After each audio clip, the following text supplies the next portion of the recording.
That's a nice reason to vote, and with this being the big election season across the country, the question we're asking is, should India be run like a corporation with a CEO as its chief? Well, the Indian voter has given a resounding thumbs down to that idea, with citizens coming out in record numbers to elect for their leaders. Democracy remains the first choice despite the terror attacks. Asim Khan reports on that.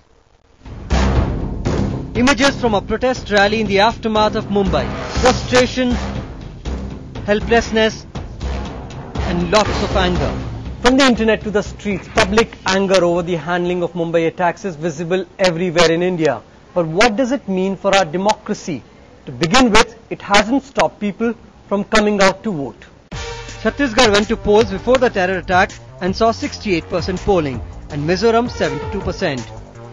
MP went to polls even as Mumbai siege was on, and it still saw a record 69% polling. Rajasthan went to polls later, and more than 66% cast their vote. And finally the national capital, and here too the polling percentage exceeded 57%. To understand the paradox, we travelled to Mangolpuri, which saw the highest turnout of 64% in Delhi, a chaotic world far removed from the upmarket South Delhi constituencies. For Mangolpuri voters like Gaurav, voting is once in a 5-year date with destiny that must be kept. VIP people do not voting for politician in do not time. By time nahi hota. People seize this opportunity of voting to express their opinion, their position, because this gives them a voice. But for Vikas Ratanjee, the latest polls were all about middle class involvement. He has been running the Jaago Re campaign in Delhi, and in just over 100 days, they already have 100,000 registered voters.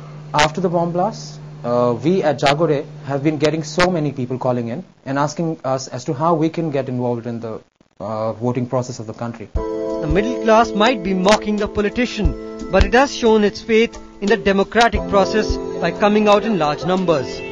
Surely it's a vote of confidence in democracy.